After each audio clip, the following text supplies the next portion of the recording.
Hi నమస్తే. నేను Srinivas, news 360. ఇక అందరికీ తెలంగాణ రాష్ట్ర ఆవిర్భావ దినోత్సవ శుభాకాంక్షలు. ఈరోజు ఒక ప్రత్యేక ఇంటర్వ్యూలో ఒక ప్రత్యేకమైన వ్యక్తిని నేను ఇంటర్వ్యూ చేయబోతున్నాను. ఆయనే మరి పౌర హక్కుల సంఘాల నేత ప్రొఫెసర్ హరగోపాల్. మరి ఇక తెలంగాణ తొలి మలి దశ ఉద్యమాల్లో కొంత ఆయన పాత్ర కీలకంగా మనం చెప్పుకోవచ్చు. సార్ నమస్తే. సార్ నమస్కారం. సార్ చెప్పండి సార్, ఇప్పుడు తెలంగాణ ఉద్యమం 13 ఏళ్ళు సాగింది. ప్రజలంతా కూడా ప్రత్యేక రాష్ట్రం కోసము మరి ఉద్యమించిన క్రమంలో మరి బీఆర్ఎస్ కావచ్చు, టీఆర్ఎస్ కావచ్చు, ప్రభుత్వాన్ని 2 సార్లు కూడా ఓట్లేసి అధికారంలో కట్టబెట్టినప్పటికీ మూడోసారి మాత్రం కొంత మార్పు కోరుకున్నట్టు స్పష్టమవుతుంది. దీన్ని బట్టి మనకు తెలంగాణ ప్రజలు మార్పుని ఇష్టపడ్డారా సార్? అంటే ఇప్పుడు ఈ మార్పు ఏదైతుందో ఒకటి గత ప్రభుత్వం మీద ఇదొక తీర్పు, రెండవది మార్పు కావాలి, మారితే పరిస్థితులు ఇంకా ఏమైనా మారుతాయేమో అన్నటువంటి ఒక ఆకాంక్ష. అంటే తెలంగాణ ఉద్యమం మీరు చెప్పినగా 13 సంవత్సరాలు జరిగింది. ఇంకా అంతకుముందు కూడా 2 ఉద్యమాలు 56లో కానివ్వండి, 69, 67 అవుతుంది కానీ అప్పుడు కూడా 2 ఉద్యమాలు జరిగాయి. ఇది దాదాపు 3వ ఉద్యమం. ఒక రకంగా జయశంకర్ గారు ఇది 50-60 ఏళ్ల ఉద్యమంగానే ఆయన చెప్పేవాడు. ఇంతకాలంగా తెలంగాణ ప్రజలు ఒక తెలంగాణ ప్రత్యేక రాష్ట్రం అంటూ ఏర్పడితే తమ అస్తిత్వానికి, తమ ఆత్మగౌరవానికే కాకుండా తెలంగాణ సమాజం ఎదుర్కొంటున్నటువంటి సమస్యలు, ముఖ్యంగా సరే జయశంకర్ గారు నీళ్లు, నిధులు, నియామకాలు అనేటువంటి ఒక స్లోగన్గా, నినాదంగా ఆయన ఇచ్చాడు. కేసీఆర్ గారు కూడా ఆయన ఎక్కడ మాట్లాడినా మా పౌర హక్కుల సంఘానికి పిలిస్తే మీరు ముఖ్యమంత్రి అయితే పౌర హక్కులను తప్పకుండా ఉల్లంఘిస్తారు, కానీ వాళ్ళు మీరు పౌర హక్కుల గురించి చాలా గొప్పగా మాట్లాడతారు, మేము మీకు ఏం మాట్లాడారో గుర్తు చేయడం కొరకని మిమ్మల్ని పిలిచామని నేను చెప్పాను. చెప్తే నేను ఎందుకు ముఖ్యమంత్రి అవుతాను, దళితుడు ముఖ్యమంత్రి అవుతాడు, నేను పౌర హక్కుల సంఘంలో చేరి మీతో పాటు కలిసి పనిచేస్తాను అని పౌర హక్కుల సంఘం మీద ఆయన చేసిన వ్యాఖ్య. అలాగే విద్యా పరిరక్షణలో నేను 4 దశాబ్దాలుగా పనిచేస్తున్నాం. కామన్ స్కూల్ విద్యా విధానం కావాలని కార్పొరేట్ విద్య, ఈ ప్రైవేట్ విద్య, ఎందుకంటే మా తరం ఏదైతుందో మాకు అప్పుడు ప్రైవేట్ స్కూల్ అనే కాన్సెప్టే లేదు. కార్పొరేట్ స్కూల్ వదిలిపెట్టండి, ప్రైవేట్ స్కూలే లేవు, ఉంటే ప్రభుత్వ స్కూల్ తప్పించి వేరే మార్గం లేదు. కనుక మా గ్రామంలో దళిత పిల్లలైన మా క్లాస్లో 3 దళిత పిల్లలు ఉండేవాళ్ళు. బాలనగయ్య అని బాలసంతపు అతను వారము ఇంటింటికి వెళ్ళి బియ్యము ఇవి తీసుకొని వెళ్ళేవాడు. మా అమ్మ అనేది మీ క్లాస్మేట్ వచ్చాడు అని ఆయన మా ఇంటి ముందర నిలబడి పడితే, అంటే అది బాలజంగయ్య కానీ దళిత పిల్లలు కానీ మేమందరం కలిసే చదువుకున్నాం. నిజంగా మా స్కూలు ఏదైతుందో అది దానికి 150 ఏళ్ళ చరిత్ర ఉంది.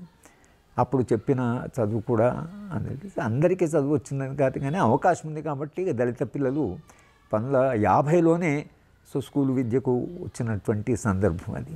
వాళ్ళు కూడా చాలా ఉన్నతమైన పదవుల్లో కూడా వెళ్ళారు. కనుక మేము కామన్ స్కూల్ విద్యా విధానం ఉండాలి, ఈ రకరకాల విద్యా విధానం ఉండకూడదని మేము ఉద్యమం చేస్తే దాన్ని కేసీఆర్ ఉద్యమంలో KG to PG ఉచిత విద్య అనేటువంటి నినాదాన్ని ఆయన ఇచ్చాడు. కాంట్రాక్టు ఉద్యోగాలు ఉండవని. ఇలా ఉద్యమాలు చేసేప్పుడు నిజంగానే చాలా వాగ్దానాలు చేయడము, తర్వాత చూద్దాం వస్తే అనేటువంటి ఇదే. కానీ మనం ఇలా వాగ్దానం చేసి నిలబెట్టుకోకపోతే దానికి రాజకీయ పర్యవసానం ఉంటుంది అనుకోకుండా అన్ని రాజకీయ పార్టీలు పనిచేస్తున్నాయి. సరే కేసీఆర్ అది ఉద్యమకాలం కాబట్టి ప్రజలు నిజంగా తెలంగాణ ఎలాంటి తెలంగాణ కావాలి అనే దాని మీద తెలంగాణ ఉద్యమకాలంలోనే చాలా అంటే భిన్నమైనటువంటి ఆలోచించాయి. ఒకటేమో ప్రజాస్వామ్య తెలంగాణ అనేటిది ఒక పాయ, తర్వాత భౌగోళిక తెలంగాణ అనేటి ఇంకొక పాయ. ఈ భౌగోళిక తెలంగాణ వచ్చిన తర్వాత ప్రజాస్వామిక తెలంగాణ కొరకు మళ్ళీ మనం ప్రయత్నించాలి, కానీ భౌగోళిక తెలంగాణ లేకుండా ప్రజాస్వామ్య తెలంగాణ అనేది జయశంకర్ గారైనా కోదండరామైనా వీళ్ళందరూ మేమేమో కొంత ఉద్యమ కాలంలోనే కొంత మార్పు, ఉద్యమంలో భాగమైనప్పుడు ప్రజలు మారడానికి చాలా సిద్ధంగా ఉంటారు. కనుక ఉద్యమ కాలంలోనే మనము కొంత మార్పు తీసుకురావాలనే దాంట్లో నేను ఎక్కడ మాట్లాడినా కూడా తెలంగాణ అంటూ వస్తే కుల వ్యవస్థ పోతుందా, తర్వాత దళితుల వివక్ష పోతుందా, మహిళలకు సమానత్వం వస్తుందా, డౌరీ వ్యవస్థ పోతుందా, ఇలా మనము పేదరికం పోతుందా, అసమానతలు తగ్గుతాయనే ప్రశ్నల్ని అడుగుతూ వచ్చాం మనం. ఉదాహరణకు మేము చెప్పాలంటే ఒకసారి వరంగల్ వెళ్తుంటే ఇంటర్మీడియట్ అమ్మాయిలు ధారణా చేస్తున్నారు ప్రత్యేక తెలంగాణకు. మమ్మల్ని కూడా చూసి అక్కడ ఆపారు. ఆపితే నేను అడిగి, ఎందుకమ్మా మీకు తెలంగాణ, దేని కొరకు తెలంగాణ అంటే, మన తెలంగాణ మనకు సార్ అంటే, తెలంగాణ వస్తే ఏమవుతుంది, మీరు అమ్మాయిలు కదా, ఏమవుతుంది అనుకుంటున్నారు, ఏం కావాలి సార్, ఏం కావాలి సార్ అంటే, కట్నాలు లేని తెలంగాణ వస్తుందా, మరణ వేధించినటువంటి తెలంగాణ వస్తుందా అంటే, ఏమో సార్ అని అన్నాడు. మరి ఎందుకమ్మా ఉద్యమం చేయడము, ఇక్కడ అమ్మాయిలు వీళ్ళందరూ వస్తారు కదా మీ టెంట్కి, వచ్చిన వాళ్ళందరికీ మేము కట్నాలు తీసుకోము తెలంగాణ వస్తే అని వాడి చేత రాయించండి, చెప్పండి, మీరు తెలంగాణ వస్తే కట్నాలు తీసుకుంటారా, మరణ వేధిస్తారా అంటే, అది తెలంగాణ ఉద్యమంలోనే భాగంగా, అది మహిళా చైతన్యం పెంచుతుంది. మగవాళ్ళకు కూడా వీళ్ళు మార్పును కోరుకుంటున్నారన్నది మగ పిల్లలు కూడా చైతన్యం రావడానికి. అదే ఇంకొక మీటింగ్లో మాట్లాడుతూ వాళ్ళు, నేను అడిగాను, కులవేక్ష ఉండదా మీ గ్రామంలో తెలంగాణ వస్తే అంటే, ఇలాంటి ప్రశ్నలు కొన్ని మనం అప్పుడు అడుగుతూ వచ్చాం. కానీ ఇది ప్రజాస్వామ్య తెలంగాణ కాబట్టి స్నేహితులు అంతా ఏమైనా వాళ్ళు ముందు అసలు తెలంగాణ సాధిస్తే కదా ఇవన్నీ మనం సాధించేదని, కనుక భౌగోళిక తెలంగాణ వచ్చింది. కానీ తెలంగాణ భౌగోళికంగా వచ్చిందే తప్ప అది నిజంగా ఒక ఆశయంతో, ఒక ఆదర్శంతో, ఒక చైతన్యంతో, రాజకీయ నాయకత్వము ఉద్యమం నుంచి వచ్చిన నాయకత్వం కదా. దానికి సాధారణంగా ఉద్యమంలో వచ్చిన నాయకత్వాన్ని చైతన్య స్థాయి చాలా ఎక్కువ ఉంటుంది. ఈ భిన్న రాజకీయ పార్టీల కంటే ఉద్యమ పార్టీలకి ఒక రకమైన చైతన్యం, ఎందుకంటే జనం విపరీతంగా లక్షలాది మంది కథలు ఉంటారు, ఆకాంక్షలు ఉంటాయి, ఒక స్వప్నం ఉంటుంది. తెలంగాణ అంటే ఉట్టిగా తెలంగాణ వచ్చింది, ఓ తెలంగాణ రాష్ట్రం, అది కాదు కదా. ఆ తెలంగాణ కొరకు జనం పోరాడలేదు. రైతుల ఆత్మహత్యలు ఉన్నాయి, రైతాంగం తీవ్ర సంక్షోభంలో ఉంది. వీటన్నిటి సమస్యలు కూడా ఏదో ఒక పరిష్కారం వస్తుందని మీకు ప్రత్యక్షంగానో పరోక్షంగా అంతర్గతంగానో అది తప్పకుండా జనం మనసులో ఉంది. అయినా సరే తెలంగాణ వచ్చింది, కాంగ్రెస్ పార్టీ వాళ్ళు దాన్ని సాకారం చేశారు. సోనియా గాంధీ గారు చివరి క్షణంలో తప్పకుండా మనం తెలంగాణ ఇవ్వాలి వాగ్దానం చేసినామని మొత్తంగా తెలంగాణ ఇచ్చారు. అయినా తెలంగాణ ఇచ్చినా కూడా తెలంగాణ ప్రజలది అంటే వాళ్ళు ఎలా వాళ్ళ ఆలోచన చైతన్యస్తాయంటే, కాంగ్రెస్ పార్టీ ఎలాగో ఇంతకాలంగా అధికారం ఉన్న పార్టీ కదా, ఇది ఉద్యమం చేసిన పార్టీ కదా, ఇది భిన్నమైన పాలన తప్పకుండా ఇస్తుంది కదా, కనుక మనము ఉద్యమ పార్టీకి ఓట్లు ఇద్దామని ఉద్యమ పార్టీని గెలిపించారు. అంటే ఇచ్చిన పార్టీ కాకుండా తెచ్చిన పార్టీ అనేటువంటి దాంట్లో అప్పుడు వాళ్ళకు ఒక మ్యాండేట్ ఇచ్చి ఆయనకు చాలా పెద్ద ఎత్తున గెలిపించారు. గెలిపించిన తర్వాత అసలు ఉద్యమము ఎందుకు జరిగింది, ఉద్యమ ఆకాంక్షలు ఏమిటి, ప్రజలు మన నుంచి ఏం కోరుకున్నారు, తర్వాత ఉద్యమంలో త్యాగాలు చేసిన పిల్లలు ఉన్నారు, చాలా కృషి చేసిన పిల్లలు ఉన్నారు. కోదండరాం లాంటి వాళ్ళు, ఆయన దాదాపు సమాంతరంగా అటు కేసీఆర్ చేసిన పొలిటికల్ జాయింట్ యాక్షన్ కమిటీకి చైర్మన్ ఉన్నారు. ఆయన ఒక నిజాయితీ కలిగిన మనిషి, ఒక ప్రొఫెసరు. మరి తప్పకుండా వీళ్ళందరి భాగస్వామ్యం ఉంటుంది, లేదా వీళ్ళ సలహాలు తీసుకుంటారు అని కూడా మనం ఆశించాం.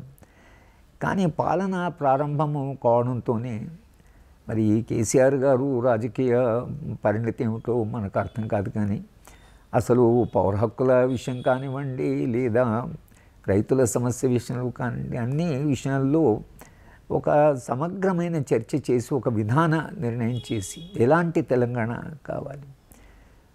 రావడంతోనే కోదండరాం గారి మీద దాడి, వాళ్ళ ఇంటి మీద దాడి, తర్వాత ఆయన ఇక్కడ తిరిగిపోవడం, ఇది మా అందరికీ కొంత షాకింగ్గానే ఉండింది.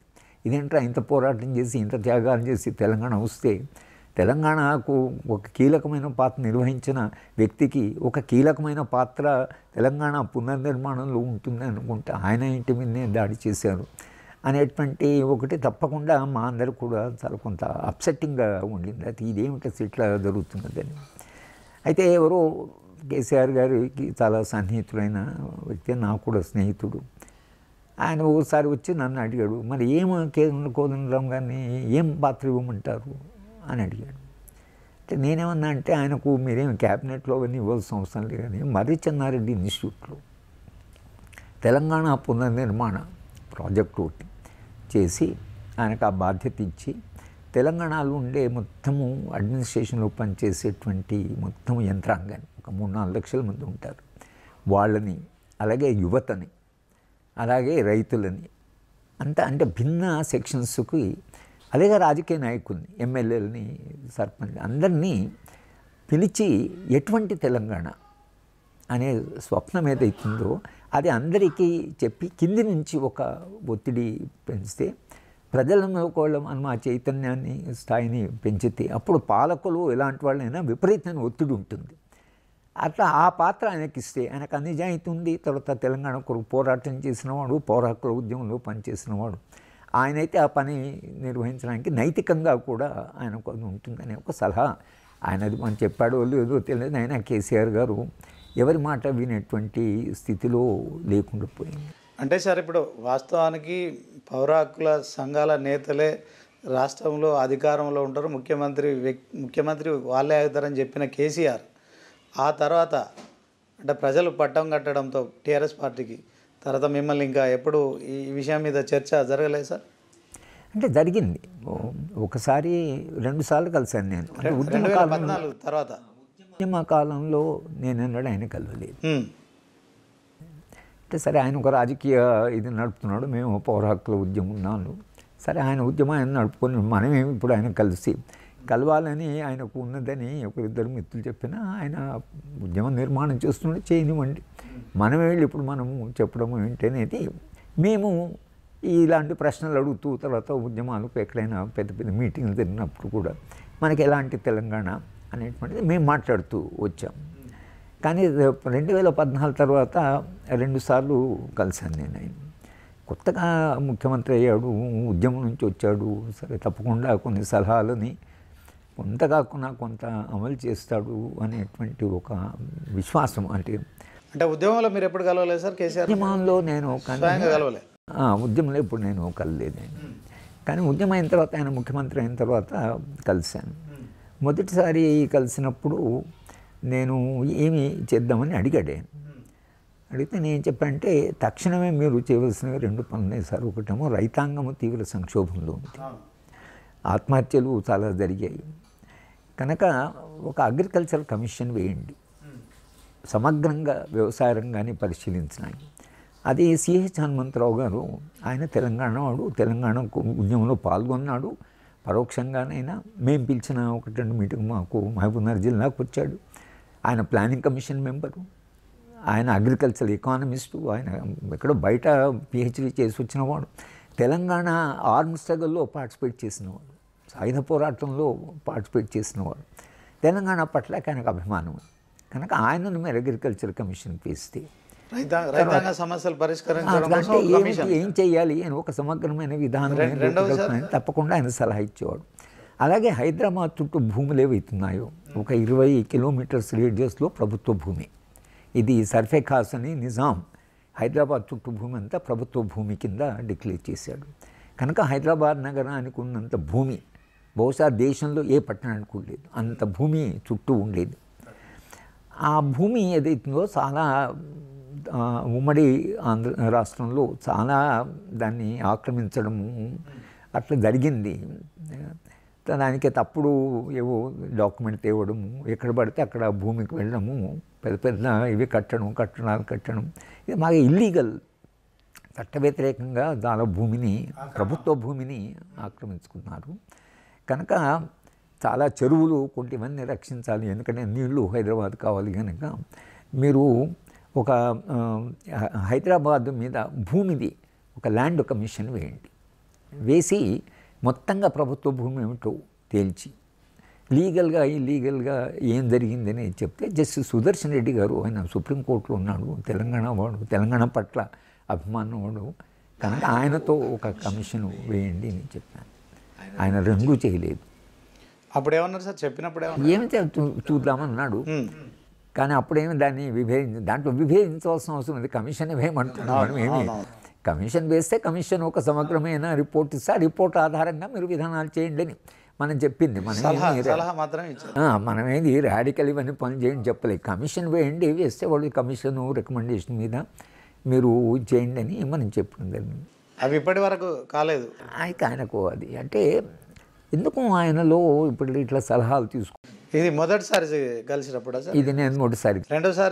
రెండోసారి కలిసినప్పుడు విద్యారంగం మీద ప్రధానంగా మీరు ఎలాగో కేజీ టు పీజీ ఉచిత విద్య అనేది మీరు చెప్పారు కాబట్టి ఆ కేజీ టు పీజీ ఉచిత ప్రధానమైనటువంటి అంశంగా మీరు తీసుకొని విద్యారంగం ఏదైతుందో స్కూల్ లెవెల్ నుంచి ప్రభుత్వ స్కూళ్ళన్నింటి చేసి కార్పొరేట్ విద్యని దీన్ని మీరు కొంత రెగ్యులేట్ చేయండి, పూర్తి తీసేయడం అని మేము ఉద్యమం చేస్తున్నాం. కానీ సరే ఏ ప్రభుత్వం తీసేయడానికి కొంత టైం పడుతుంది కాబట్టి మీరు వాటిని ఫీజును రెగ్యులేట్ చేసి కొంత లాభాలు కాకుండా ఎవరైనా మేము స్కూళ్ళని పెట్టుకుంటాం, మేము సమాజానికి సేవ చేస్తాం అంటే అటువంటి దాతృత్వ గుణం తెలంగాణలో ఉంది. ఇప్పుడు తెలంగాణలో ఒక 60-70 ఎయిడెడ్ కాలేజెస్ అది వివేకానంద కాలేజ్, సీకేఎం కాలేజ్ కావచ్చు, ఇక్కడ వనితా కాలేజ్ కావచ్చు, సెయింట్ ఇవన్నీ కాలేజెస్ కూడా నిజానికి లాభాల కొరకు పెట్టిం కాదు, ఎవరు లాభాలు చేసుకోలేదు. చంద్రకాంత్ గారు అయితే జీవిత జీవనంలో చాలా ఇబ్బందులు పడ్డాడు, అయినా ఆయన పాపం సీకేఎం కాలేజ్ను ముట్టిన ఎవరెవరో గారు లాంటి వాళ్ళకి ఉద్యోగాలు ఇచ్చారు. కనుక మీరు ఎయిడెడ్ కాలేజ్ను ఇది ప్రధానంగా ఎంతో చర్చించారు. ఇది ఒకటేనా సార్ విద్యారంగం? ఒకటి విద్యారంగాన్ని. రెండవది నేనేం చెప్పానంటే మీరు తెలంగాణ చరిత్ర 1956తో ముగుస్తుంది, అది ఉమ్మడి రాష్ట్ర చరిత్ర ప్రారంభమవుతుంది. 2014 మళ్ళీ తెలంగాణ చరిత్ర ప్రారంభమవుతుంది. ఈ మధ్యకాలంలో చరిత్ర అంతా ఉమ్మడి రాష్ట్ర చరిత్ర. కానీ 2000 అంటే మీరు 1956లో చరిత్ర అక్కడ నుంచి తెలంగాణ కాదు ఉమ్మడి రాష్ట్ర చరిత్ర ఉండి మళ్ళీ తెలంగాణ చరిత్ర తన స్వరాష్ట్రం చరిత్ర ప్రారంభమైంది. కానీ తెలంగాణలో జరిగిన పోరాటాలు అవి వేరే, అది చరిత్రలో ఉంటాయి.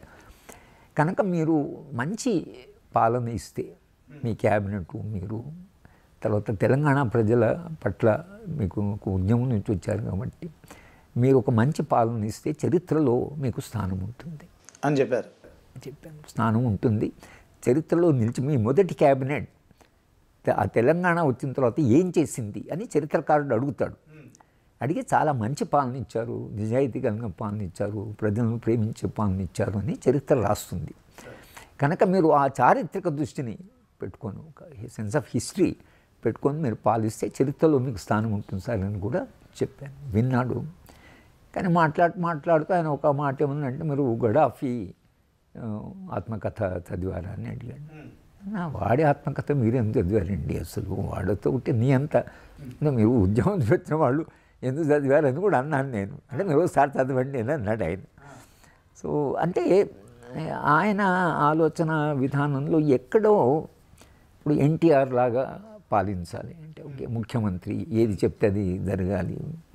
చంద్రబాబు నాయుడుతో పనిచేశాడు కాబట్టి చంద్రబాబు నాయుడు ఆ స్కీమింగు, మ్యానిపులేషన్స్, రాజశేఖర్. ఓవరాల్గా మీరు అబ్జర్వ్ చేసింది ఏంటంటే కేసీఆర్ అనే వ్యక్తి ఎన్టీ రామారావు వీరాభిమాని, అంటే అందుకే ఆయన కొడుకు కూడా కేటీ రామారావు అని పెట్టుకున్నాడు. ఆయన కొడుకు పేరు కూడా తారక రామారావు అని పెట్టుకున్నాడు కదా.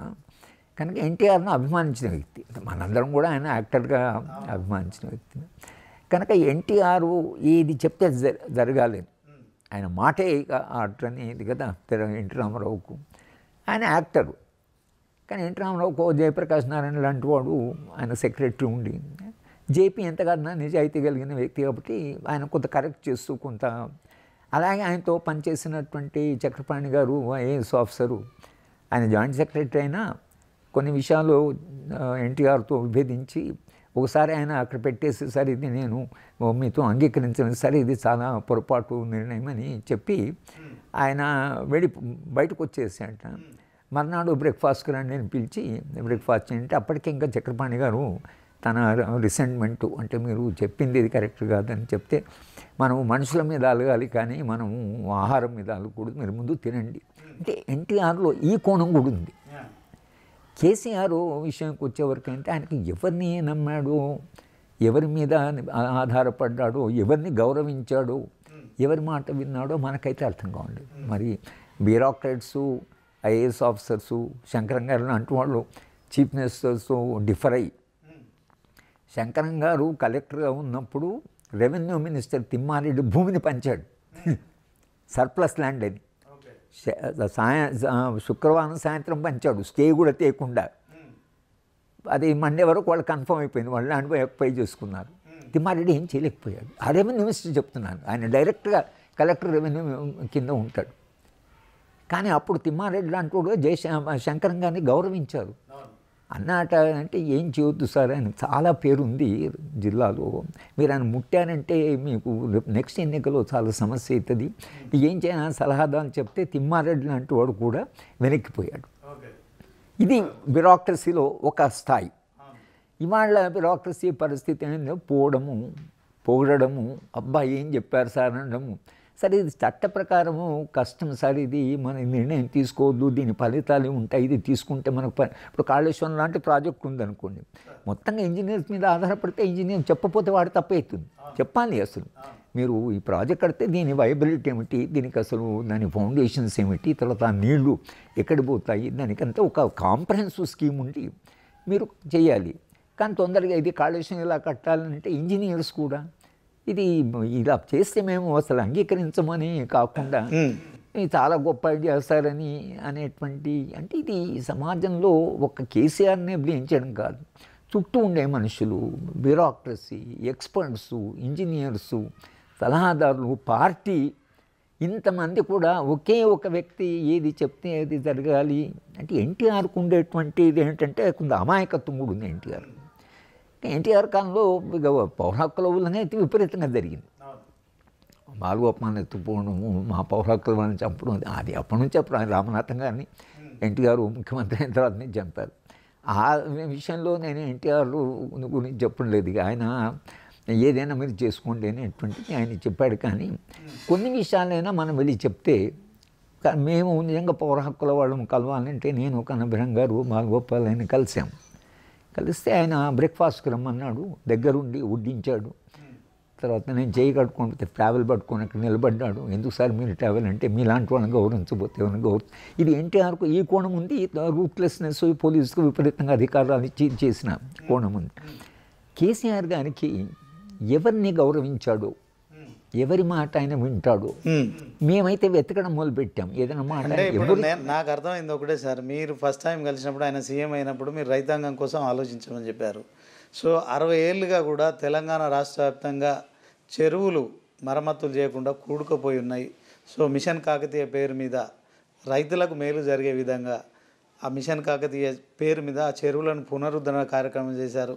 ఆ తర్వాత మరి చెరువులన్నీ నింపాలంటే కాళేశ్వరం లాంటి ప్రాజెక్టు కట్టాలి, నీటి వనరులు ఎక్కడ దొరుకుతాయి అనే దాని పట్ల ఆయన అన్వేషించిండు. ఆయన ఒక మరి అపర భగీరథుడై మరి ఎక్కడైతే నీటి లభ్యత ఉంటుందో మరి అలాంటి క్రమంలో ఖచ్చితంగా కాళేశ్వరం ప్రాజెక్టు ద్వారానే ఈ యొక్క తెలంగాణ సస్యశ్యామలమవుతుంది. 1 కోటి ఎకరాలకు కూడా నీరు అందించినప్పుడే రైతాంగం పూర్తి స్థాయిలో మరి బాగుపడుతుంది, రైతుల ఆత్మహత్యలు ఆగిపోతాయని చెప్పి ఆయన ఆలోచించినట్టు నాకు అనిపిస్తుంది సార్. ఏమంటారు? అంటే నేను అనడం ఏంటంటే అటువంటి అంబిషన్ ఉండడం తప్పు కాదు. కాళేశ్వరం ప్రాజెక్ట్ కట్టాలి అని ఆయన ఆరాటం ఏదైతుందో దాన్ని మనము అనుమానించవలసిన అవసరం లేదు. అక్కడ గోదావరి నీళ్ళు ఉన్నాయి, సర్ప్లస్ నీళ్ళు ఉన్నాయి. పాలమూరు రంగారెడ్డి ప్రాజెక్ట్ కొరకు మేము పోరాటం చేశాం. తెలంగాణ ఉద్యమంలో అయితే నేను కేవలం మా మహబూబ్నగర్ జిల్లా గురించి మాట్లాడాను. ఢిల్లీలో మాట్లాడినా, బెనారస్ యూనివర్సిటీలో మాట్లాడినా, దేశంలో ఏ యూనివర్సిటీ మాట్లాడినా, ఎక్కడ మాట్లాడినా ముందు మహబూబ్నగర్ పాలమూరు యొక్క లేబర్ గురించి, పాలమూరు వెనుకబడుతున్నాను గురించి, పాలమూరు సమస్యల గురించి, నీటి సమస్య గురించి మాట్లాడాను. నేను ఆంధ్ర ప్రాంతానికి వెళ్ళి దిశ కార్యక్రమంలో కూడా పాలమూరు జిల్లా యొక్క పరిస్థితి చెప్పి, తెలంగాణ పరిస్థితి ఇది, 200-300 కిలోమీటర్లు కృష్ణానది పోతూ మాకు నీళ్లు లేవు కనుక మా రాష్ట్రం మాకైతే మేము మా నీళ్ళు తెచ్చుకుంటామనేది మనం మాట్లాడాము ఉద్యమ కాలంలో. కానీ ఇప్పుడు నాగార్జున సాగర్ ప్రాజెక్ట్ ఉందనుకో, నాగార్జున సాగర్ ప్రాజెక్టు అది 53లో ప్లాన్ చేసేది. మేము కూడా పిల్లలుగా ఉన్నప్పుడు నాగార్జున సాగర్ ప్రాజెక్టు వెళ్ళి చూడడానికి వెళ్ళాం. ఆ ప్రాజెక్టు ఒక రకంగా ఆంధ్ర ప్రాంతాన్ని అయితే సస్యశ్యామలం చేసింది, తెలంగాణలో కొన్ని ప్రాంతానికి. ఇప్పటికీ అది ఇన్ని రోజులైనా 56 ఏళ్ళైనా ఆ ప్రాజెక్టు అది ఇంటాక్ట్గా ఉంది. ప్రాజెక్ట్ ఇంతవరకు ఏమి జరగలేదు. మరి నాగార్జున సాగర్ ప్రత్యేక ప్రాజెక్ట్ కట్టినప్పుడు ఇంజనీర్లు కానీ ఎవరైతున్నారో నెహ్రూ గారు వచ్చి దాన్ని ఇనాగ్రేట్ చేశాడు. మరి కాళేశ్వరం ప్రాజెక్టు కట్టినప్పుడు ఎందుకు అన్ని జాగ్రత్తలు మనం తీసుకోలేదు అంటే, ఎక్స్పర్ట్సు ఇది వయబులా కాదా అంటే, ముఖ్యమంత్రి ఏం చేయాలంటే ఈ భావం నాకుంది, అక్కడ గోదావరి నది ఉంది, అక్కడ నీళ్లు కడితే మనకి ఇంత వస్తాయి, మీరు అన్నట్లు 1 కోటి ఎకరాలకు వస్తుంది, సస్యశ్యామలం ఈ ఉండడంలో మనకు తప్పడం లేదు. కానీ అది ప్రాజెక్ట్ ఎట్లా కట్టాలి అనేది ఆయన చెప్పలేదు. ముఖ్యమంత్రులు మనం నన్ను వచ్చేప్పుడు ఏదైనా ఒకటి చెప్పి నాకు తెలియని విషయం వచ్చి చెప్పినప్పుడు మీరు ఎక్స్పర్ట్స్ కాబట్టి దాన్ని ఏం చేయాలో మీరు చెప్పండి అడుగుతాం. కానీ మీరు నాకు ఇట్లా ఉంది ఇట్లా ప్రాజెక్ట్ ఇట్లా కడితే ఉంటుంది అంటే అది ఇంజనీర్ల పొరపాటు. అంటే ఇప్పుడు కాళేశ్వరంలో పొరపాటు ఇంజనీర్లది అంటారా సార్, కేసీఆర్ది అంటారా మీరు? పొరపాటు దాని ప్లానింగే సరిగ్గా జరగలేదు కదా. ఫౌండేషన్స్ పిల్లర్సే ఇంత తొందరగా పిల్లర్స్ కూలిపోవడం పెద్ద గండి పడింది, అట్లా జరగకూడదు కదా. ఇది నాగాసార్ భాక్రానంగల్ హీరాకుడ్ ఎన్ని డ్యామ్స్లో ఉండే దేశంలో చాలా పెద్ద డ్యామ్స్ ఉన్నాయి. ఒక డ్యామ్ కూడా డ్యామేజ్ జరిగి ఇట్లా పిల్లర్స్ కూలిపోయిన చరిత్ర లేదు కదా. అంటే ప్రాజెక్ట్ని చాలా బాగా కట్టొచ్చు అనేటువంటి ఎక్స్పర్టైజ్ ఇండియాలో ఉంది. అంటే మీరు పాలమూరు ప్రాజెక్టు గురించి మాట్లాడుతున్నారు సార్. పాలమూరు నుంచి ప్రతిరోజు 12 టీఎంసీలు ఆంధ్రప్రదేశ్కి ఇప్పటికీ పాలమూరు నుంచి ఎత్తుకుపోతున్నారు. తెలంగాణకి శ్రీశైలం నుంచి నీళ్ళు వచ్చే పరిస్థితి లేదు. పాలమూరు కూడా సక్సెస్ కాదు. ఇక మిగిలింది ఒకటి గోదావరి నీరు. గోదావరి నదికి సంబంధించిన నీరు, వరద నీరు సముద్రంలో కలిసిపోతుంది. కేసీఆర్ ఈ ఉద్యమ నేతగా కావచ్చు, తర్వాత తెలంగాణ అంతా తిరిగిన క్రమంలో ఖచ్చితంగా మరి గోదావరి నీళ్ళే తెలంగాణకు ఉపయోగపడతాయని భావించాడు. ఇది కరెక్ట్ అంటారా, తప్పంటారా? నేనేమంటున్నా అంటే గోదావరి నార్త్ తెలంగాణలో ఉంది, మా పాలమూరు రంగారెడ్డి సౌత్ తెలంగాణలో. నార్త్ తెలంగాణకి సౌత్ తెలంగాణకి పోలిస్తే సౌత్ తెలంగాణ ముఖ్యంగా రంగారెడ్డి, మెదక్, మహబూబ్ నగరు, నల్గొండలో ఒక ప్రాంతానికి నీళ్ళు వచ్చే కానీ ఒక ప్రాంతము. ఈ ప్రాంతాల మధ్య నుండి అసమానతలు. నిజానికి మన రాష్ట్రం కావాలని కొట్టాలని దేనికో మనకు వచ్చిన నీళ్ళు రాలేదనే కదా నిధులు. కాబట్టి మీరు అన్నప్పుడు మీ ప్రాధాన్యత ఏముండాలి? ప్రాజెక్ట్ కట్టడం అవసరమే, ప్రాధాన్యత కూడా ఉండాలి కదా. పాలమూరు రంగారెడ్డి ప్రాజెక్టును ప్రారంభించారు, దాని మధ్యన ఆపారు. ఆ మొత్తము ఏదైతుందో దాన్ని కాళేశ్వరంకి మీరు డైవర్ట్ చేశారు. డైవర్ట్ చేసినా సరే నేను పాలమూరు వాడిగా అది తప్పు నిర్ణయం అని అన్నా కూడా మీరు అన్నట్లు కాళేశ్వరం కడితే మనకు గోదావరి నీళ్ళు ఉన్నాయి, సర్ప్లస్ నీళ్ళు ఉన్నాయని నిజంగా కాళేశ్వరం కట్టారని అనుకున్నాను. కానీ కట్టిన తర్వాత ఈ పొరపాటు జరగకూడదు కదా. ఈ పొరపాట్లు ఎందుకు జరిగాయి సార్? ఇప్పుడు తాను 2014లో ముఖ్యమంత్రిగా ప్రమాణ స్వీకారం చేసిన తర్వాత ఇమీడియట్గా అంటే 16లోనే శంకుస్థాపన చేశారు. సో ఈ ప్రాజెక్టు తొందరగా కంప్లీట్ చేయాలి, అప్పుడే వ్యవసాయం పెరుగుతుంది, రైతులు బాగుపడతారు. 19లో ప్రారంభం చేసిండు. సో మొన్న 23లో దాంట్లో కొన్ని లోపాలు బయటకు వచ్చినాయి. దీంట్లో సరే 2-3 ఏళ్ళు అయితే ఆ ప్రాజెక్టు నడిచింది సార్. అన్ని పంపులు కూడా ఇప్పుడు మనం తీసుకుంటే మేడిగడ్డ నుంచి కన్నపల్లి పంప్ హౌస్ నుంచి అన్నారం నుంచి సుందిల్లా, ఆ తర్వాత ఎల్లంపల్లి కూడా ఎత్తిపోసారు. ఆ నుంచి మిడ్మానర్ నుంచి మల్లన్న సాగర్ వరకు నీళ్ళు వచ్చినాయి. ప్రాక్టికల్గా అయితే ఒక పని చేసి జరిగింది. ఇప్పుడు ప్రాజెక్టు ఇది గండిపడ్డ తర్వాత ఇప్పుడు ఏమంటున్నారంటే అసలు మొత్తం ప్రాజెక్టు నిలుస్తుందా లేదని. మళ్ళీ మొన్న 2 పిల్లర్స్ కూడడమే కాకుండా మళ్ళీ మొన్న పెద్ద గండిపడిందన్న. నిజంగా ప్రాజెక్ట్ అటు జరిగి నీళ్ళు వచ్చేసాయి అనుకోండి, మీకు ఎంత ప్రాణ నష్టం జరుగుతుంది. కనుక నేనేమంటున్నానంటే ఆయన ఆకాంక్షను నేను కాదనడం లేదు. ఈవెన్ మా పాలమూరు రంగారెడ్డి నిజానికి ప్రాధాన్యత ఇచ్చి దాన్ని కట్టవలసింది. శ్రీశైలము బ్యాక్ వాటర్ కాకుండా మేము జూరాల నుంచి అక్కడ వెళుతున్న నీళ్ళు మధ్యన నీళ్ళని ఆపాలి. వర్షాకాలంలో మీరు 2 టీఎంసీ ప్రతిరోజు పంపు చేసి మధ్యన మీరు శ్రీశైలం దాకా పోకుండా మధ్యనే చేసి మీరు ఆ నీళ్ళని మీరు ఒకవేళ డిఫరెంట్ ట్యాంక్స్కు దానికి ఇచ్చేస్తే మీకు ఖర్చు తగ్గుతుంది. లేకపోతే నారాయణపేట అది మోస్ట్ బ్యాక్వర్డ్ మహబూబ్నగర్ జిల్లాలో. మీరు శ్రీశైలం బ్యాక్వర్డ్కి తీసుకురావాలంటే 62 మండలాలు దాటి రావాలి. ఎందుకు మీరు అంత దూరము తీసుకొచ్చే బదులుగా పారుతున్నాను అదే కదా. మేము పోయి నేను కోదండరాం వెళ్ళాం, ప్రజలంతా ఇక్కడ నుంచే తీసుకోవచ్చు కదా సార్, మళ్ళీ అక్కడ నుంచి మళ్ళీ వెనక్కి తీసుకురావడం ఎందుకని అంటే ప్రజలకి ఏమైనా ఇంజనీరింగ్ సాధింది అని ఎవరు అన్నారు. మేము ప్రతి ఇంజనీరింగ్ కాకపోవచ్చు కానీ వాళ్ళకు ఒక జ్ఞానం అనేది ఉంటుంది, వాళ్ళ అనుభవాన్ని బట్టి జ్ఞానం ఉంటుంది. ఆ జ్ఞానాన్ని మనం పూర్తిగా చెరువులు కట్టడం అంతే ఇంజనీర్లే కట్టుకోలేదు, ప్రజలే కట్టుకున్నారు. కనుక ప్రజలకు కూడా ఒక జ్ఞానం ఉంటుంది, వాడు చాలా కామన్ సెన్స్ అది. మీరు కిందికి నీళ్ళు పోయినాక వెనక్కి తెచ్చుకుని మధ్యనే ఆ నీళ్ళని ఆపుకొని తీసుకోవచ్చు కదా, చాలా సింపుల్.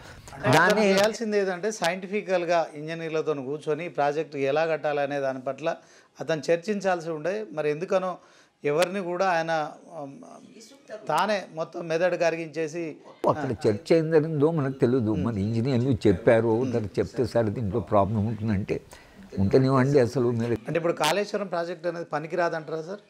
పనికిరాదంటే ఇప్పుడు ఎక్స్పర్ట్స్ చూస్తున్నారు.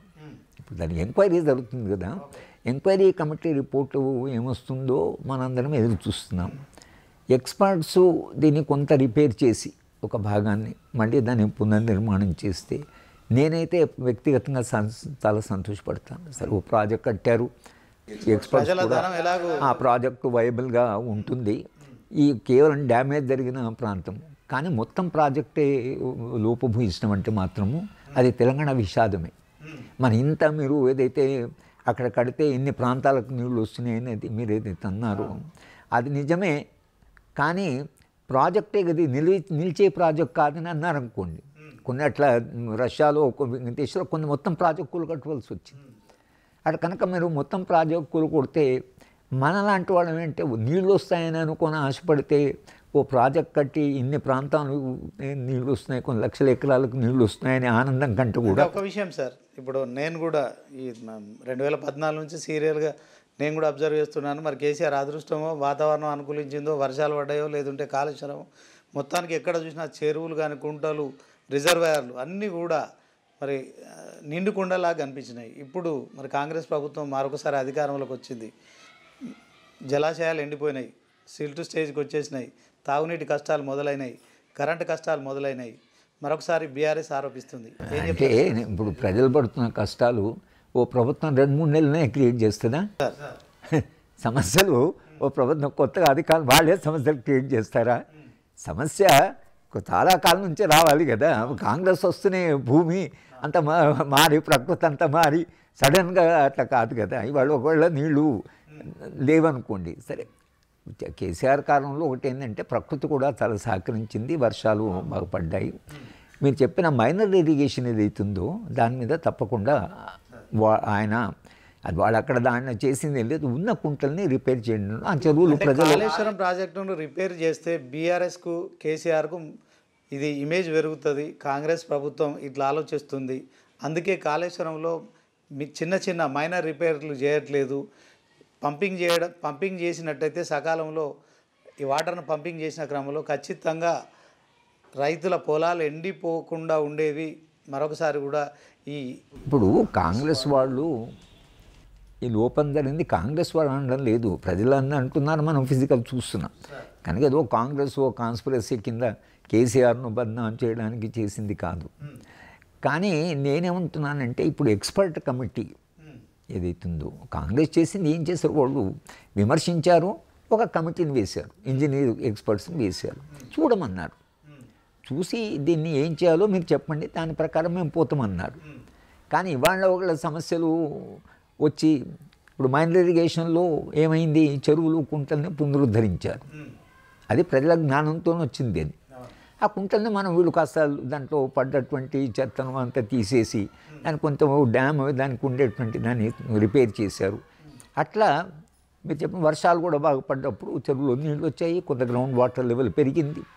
చాలా కాలం మన మైనర్ ఇరిగేషన్ మీద ఉమ్మడి రాష్ట్రంలో చేసింది, ఆయన పని చేశాడు. తర్వాత ఆయన రైతు బంధు స్కీమ్ ఏదైతే ఇచ్చాడు, రైతు బంధు స్కీమ్ వల్ల కూడా ఆత్మహత్యలు తగ్గాయి. అంతకుముందు విపరీతంగా ఆత్మహత్య జరిగిన రాష్ట్రంలో ఆత్మహత్యలు తగ్గాయి. కొంత రాజశేఖర రెడ్డి వచ్చిన తర్వాత కొన్ని చర్యలు తీసుకున్నారు, ఈయన వచ్చిన తర్వాత రైతులకి ఏవైతే ఇచ్చారో ఆత్మహత్యలు తగ్గాయి. కానీ రైతు బంధు స్కీమ్ని 100 ఎకరాలు ఉన్న వాళ్ళకి 2 ఎకరాలు 200 ఎకరాలు ఉన్న అమెరికాలో ఉన్న వాడికి ఎక్కడో వాళ్ళ భూమి ఎక్కడ ఉందేనో అమ్ముకున్న వాళ్ళు ఇంటికి వచ్చిన వాళ్ళకు అసలు మీరు చెక్కులు పంపిస్తుంటే వాళ్ళే తెలంగాణలో అదే స్కీమ్ని మీరు అదే స్కీమ్ని 5-10 ఎకరాల వరకు రిస్ట్రిక్ట్ చేసి భూమి మీద కౌలుదారు ఎవరైతే ఉన్నాడో పంట పండించేది ఆయన కదా, శ్రమ చేసింది భూస్వామి, భూమి ఓనరు వాళ్ళకి ఇచ్చాడు, ఈయన హాయిగానే ఉన్నాడు, ఆయన కౌలు ఇవ్వాలి, ఈయనకు ఆదాయం వస్తున్నది, ఈయన చేసే పని ఏం లేదు. కానీ మీరు రైతు బంధం లాంటి స్కీమ్ ఇచ్చినప్పుడు వ్యవసాయం చేస్తున్న వాడికి ఇస్తారా, లేకపోతే భూమి ఓనర్కి ఇస్తారా? భూమి ఓనర్కి ఇస్తే ఏముంది, నేను హైదరాబాద్లో ఉన్నాను, నేను వేరే ఉద్యోగం చేసుకుంటున్నాను, నాకు 30 లక్షలు 40 లక్షలు వస్తున్నాయి, ఎందుకు వస్తున్నాయో తెలియదు, వాళ్ళే ఆశ్చర్యపోయి చెప్తున్నారు మాకు ఇన్ని లక్షలు వచ్చినాయి. మాకు తెలిసిన మిత్రులు కూడా ఒక ఆయన అమెరికా అని చెప్తున్నాడు, అరే వాళ్ళు మాకెందుకు డబ్బు పంపిస్తాం, మేము అమెరికాలో ఉన్నామంటే ఆయన ఏం చేశాడు, యూనివర్సల్ అందరికి ఇవ్వండి. ఒక్కొక్కసారి ఏమవుతుందంటే అందరికి ఇవ్వండి అంటే ఎవరు మిస్ కారు. కానీ దళిత బంధులాగా అంత రిసోర్సెస్ ఉన్నాయా అని దానివల్ల ఏమైంది, మీరు ఒక ధనిక రాష్ట్రము సర్ప్లస్ రాష్ట్రం 1,80,000 కోట్లతో ఎప్పుడు 10 ఏళ్ల క్రితం ప్రారంభిందంటే అది చాలా పెద్ద బడ్జెట్, చాలా పెద్ద బడ్జెట్. అందుకనే సర్ప్లస్ ధనిక రాష్ట్రం అన్నారు తెలంగాణ వస్తూనే. ఎందుకంటే హైదరాబాద్ నగరం నుంచి వచ్చే 1,00,000 కోట్లు ఏదైతుందో అదే పెద్ద ఆదాయం కనుక మీకు సర్ప్లస్ ఉంది. కానీ స్కీమ్స్ను వేసేప్పుడు మీరు దాన్ని చాలా జాగ్రత్తగా వేయకుండా మీరు రైతు బంధు అందరికీ ఇవ్వడం, లేదా దళిత బంధు అని చెప్పి కొంత 10 లక్షల రూపాయలు ఇద్దామని ఇవ్వడము. కానీ ఇవే స్కీమ్స్ని మీరు కాస్త ఇమాజినేటివ్గా కొంత ఇదిగా చేసి ఉంటే అటు దళితులకు కొంత ప్రయోజనం జరిగేది, ఇలా రైతులకు కూడా. రాష్ట్రంలో ఇంత అప్పుల పడవలసిన అంటే రైతు బంధు ఎట్లా అయితే ఆ పథకం దుర్వినియోగం అయిందో దళిత బంధు కూడా అట్లనే అయిందంటారా సార్? అంటే అదే చెప్తున్నాను నేను. అంటే ఎప్పుడైనా రాజకీయ నాయకుడు నెహ్రూ గారు ఉన్నారనుకోండి, నెహ్రూ గారు భాషా రాష్ట్రాలకి వ్యతిరేకం. ఓ ఫజల్ అలీ కమిషన్ వేశాడు. కమిషన్ దేశమంతా తిరిగి భాషా రాష్ట్రాలు ఇవ్వాలి, అదే ప్రజల డిమాండు. అంటే నెహ్రూ గారికి ఇష్టం లేకున్నా భాషా రాష్ట్రాలు ఇచ్చాడు. అంటే మీరు నేను భాషా రాష్ట్రాలు వద్దంటున్నాను కాబట్టి ఇంకా మీరేం చెప్పేది అని అంటే ఇంకా ఫజల్ అలీ కమిషన్ ఏం చేస్తారు? నెహ్రూ గారికి ఇష్టం లేకున్నా ఇది ఎక్స్పర్ట్ చెప్తున్నారు, ఇది ప్రజలు కోరుకుంటున్నారు, ఇది మన అభిప్రాయం కాదు, మనం ప్రజాభిప్రాయం ప్రకారం పోవాలని కదా భాషా రాష్ట్రాలు వచ్చింది. నెహ్రూ గారు ఆ విధంగా కొన్ని ఆలోచన చెప్పినా ఎక్స్పర్ట్స్ ఉండి ఇది కాదు అని అంటే ఆయన వెనక్కి తీసుకున్నాడు. రాజకీయ నాయకుడికి ఎప్పుడైనా కూడా ఏం లక్ష్యం ఉండాలంటే ఒక ఐడియా వచ్చినప్పుడు ఐడియాను వాళ్ళ ఐడియాస్ రావాలి. నాయకుడు కాబట్టి ఐడియాస్ రావాలి, ఏం చేస్తే బాగుంటుంది. చరిత్రలో ఒక మంచి వ్యక్తిగా మంచి పాలకుడుగా మిగిలిపోయే ఆలోచన కాన్సెప్ట్ ఉండాలి. అదే ఉండి ఒక ఎక్స్పర్ట్స్ బాడీ. ఇప్పుడు మీరు ఈవెన్ సోనియా గాంధీ లాంటి వాళ్ళు కూడా నేషనల్ అడ్వైజరీ కౌన్సిల్ పెట్టుకుందాం. ఇది న్యూ లిబరల్ మోడల్ తీసుకొచ్చారు. ఇప్పుడు మోడీ చేసిన మోడల్ వాళ్ళు పెట్టింది. ఆ మోడల్ పెట్టి అక్కడ వాళ్ళు సంపద సృష్టి ఏం చేస్తుంటే ఇక్కడ ఈమె ప్రజలకు ఏమవుతుంది అనేది ఆలోచించి మీరు అరుణా రాయ్ లాంటి వాళ్ళు, హర్షమందర్ లాంటి వాళ్ళు, సక్సేనా లాంటి వాళ్ళని ఆమె వేసుకున్నారు. వీళ్ళు అరుణా రాయ్ లాంటి వాళ్ళు పేద ప్రజలకు ముందు అసలు ఆదాయాన్ని పెంచాలి కనుక రూరల్ ఎంప్లాయ్మెంట్ గ్యారంటీ స్కీమ్ అంటే కేసీఆర్ కూడా మరి కోదండరాం లాంటి వాళ్ళు, జయశంకర్ లాంటి వాళ్ళందరినీ ఆయన కూడా పెట్టుకున్నాడు కదా సార్, పక్కకు మీలాంటి వాళ్ళని కూడా పక్క పెట్టుకున్నాడు కదా. ఆయన ఎక్కడ పొరపాట్లు చేసిండంట? పొరపాట్లు కోదండరామన్ అయితే మార్జినలైజ్ చేసేసే మేము చెప్పిన 2-3 మాటలు కూడా ఆయన వెనక విషాదంగా జయశంకర్ గారు పూర్తిగా ఆయన తెలంగాణ వచ్చేదాకా బ్రతికలేకపోయాను. అది పెద్ద ట్రాజడీ కదా. ఇప్పుడు కోదండరామ్ లాంటి వాళ్ళను ఆయన కాన్ఫరెన్స్లోకి తీసుకొని చెప్తే ఆయన కొన్ని భావాలు ఉంటాయి. ఆయనకు ఒక అకాడమిక్గా ఒక కేసీఆర్ ఒక మాట ఉద్యమం సమయంలో బాగా రెగ్యులర్గా వాడింది సార్, దళితుడిని ముఖ్యమంత్రి చేస్తే ఈ రాష్ట్రానికి నేను ఒక కాపలా ఉంటా అని చెప్పి మాట్లాడిన మాట ఎందుకని ఆయనకి? నేను చెప్తున్నానండి, ఉద్యమ కాలంలో నాయకుల ఎట్లా ఉంటుందంటే బుద్ధం మీద వస్తుందా లేదా, ఏది ఆకర్షణగా ఉంటే అని చెప్పడము. నేను అందుకని ఆయన ఉద్యమకాలం చేసిన అన్ని వాగ్దానాలు ఆయన అమలు చేయాలని కాదు, కానీ సమాజ ప్రయోజనాన్ని గురించి కొన్ని చెప్పిన సలహాలని, అన్ని సలహాలు మనం వెళ్ళి చెప్పినంత మాత్రాన ఆయన అన్నీ అంగీకరించాలని అది నేను కరెక్ట్ అనలేదు. కానీ కొన్ని అయినా ఇప్పుడు విద్య విషయంలో ఉందనుకోండి, ఎందుకు అసలు విశ్వవిద్యాలయాన్ని పూర్తిగా అసలు నిర్వీర్యం చేసి ఏమిటికి పనికిరాని విశ్వవిద్యాలయం చేయడం ఎందుకు? వైస్ ఛాన్సలర్ అపాయింట్మెంట్, దానికి బడ్జెట్ గిడ్జెట్ కాదు, ఒక వైస్ ఛాన్సలర్ను ఒక కమిటీ వేయాలి, అపాయింట్ చేయాలి. 2 ఏళ్ళు అసలు వైస్ ఛాన్సలర్ అపాయింట్ చేయకపోవడం ఏంటి అసలు? ఓకే సార్, మనం మరొకసారి కూడా కాంగ్రెస్ ప్రభుత్వం ఆవిర్భావ దినోత్సవ వేడుకలను ఘనంగా నిర్వహించబోతుంది. ఇప్పటికే డిసెంబర్ 7న ప్రమాణ స్వీకారం చేసిన తర్వాత అది ఏదైతే అక్కడ బ్యానర్ కూడా కట్టారు, ప్రమాణ స్వీకారం, ప్రజాప్రభుత్వం ప్రమాణ స్వీకారం అని చెప్పారు. సో ఇదంతా కాంగ్రెస్ మార్కు కొంత రేవంత్ రెడ్డి ఫాలో అవుతున్నట్టు అనిపిస్తుంది. సో రేవంత్ రెడ్డిని కలిసినప్పుడు సరే 6 గ్యారెంటీలు అప్పులు అదంతా ఆయన ముఖ్యమంత్రిగా చూసుకోవాల్సిన బాధ్యత ఆయన ఉంటుంది, అమలు చేయాల్సిన బాధ్యత ఆయన మీద ఉంటుంది, లేకుంటే ప్రజలు ప్రశ్నిస్తారు, ప్రతిపక్షాలు ఉన్నాయి. సో రేవంత్ రెడ్డిని చూసినప్పుడు కానీ కేసీఆర్కు రేవంత్ రెడ్డికి ఏదైనా వ్యత్యాసం ఉందా సార్? ఈయన అంటే కాంగ్రెస్ వాళ్ళకి వేరే పార్టీలకు తేడా ఉంటుంది, అది ఒక ప్రధానమైన తేడా. ఆ తేడా ఏమిటంటే ఆ పార్టీలో ఒక్క మనిషి కేంద్ర స్థాయిలో మనం చెప్పలేం, కానీ రాష్ట్ర స్థాయిలో ఒక నియంతగా ఎదిగేటువంటి అవకాశం ఉండదు. ఒక ఒకటేమో కేంద్రం నుంచి వీళ్ళ మీద ఒక నియంత్రణ ఉంటుంది. రెండవది క్యాబినెట్లో కూడా ముఖ్యమంత్రులు కావాలి అని ఆశిస్తున్న వాళ్ళు కొందరు ఉంటారు. కనుక వాళ్ళకి వీళ్ళకు నిరంతరం ఒక టెన్షన్ ఉంటుంది. కనుక నథింగ్ డూయింగ్ నేను కేసీఆర్ చెప్పినట్టుగా రేవంత్ రెడ్డి చెప్పలేడు. చెప్పితే అక్కడ పోయి చెప్తారు. అక్కడ నుంచి హైకమాండ్ ఏంటి అసలు మీరు ఇట్లా చేస్తున్నారంటే ఇదేం అసలు అని వాళ్ళు అడుగుతారు. కనుక అకౌంటబిలిటీ ఉంటుంది. ఇక్కడ క్యాబినెట్లో ఆస్పిరెంట్స్ ఉంటారు కాబట్టి ఏ పొరపాట్లు ఏది చేసినా కూడా ఇమీడియట్గా అక్కడ పోయి చెప్పేసి ఆయన అని పొరపాటు ఇక మనకు ఆ పార్టీకి భవిష్యత్తు లేదు అది ఇదని చెప్తారు. చెప్తే ఒక్కోసారి అట్లనే ఇందిరాగాంధీ రాజీవ్ గాంధీ అట్లనే ముఖ్యమంత్రిని తీసేశారు. తీసేసి వాడికి ఇష్టం వచ్చిన వాడిని పెట్టి అట్లా కాంగ్రెస్ పార్టీ ఏమో అడిగింది కదా, ఉమ్మడి రాష్ట్రంలో అదే జరిగింది. కనుక కాంగ్రెస్ పార్టీ రాష్ట్ర స్థాయిలో నియంతృత్వం చేయడము కష్టం.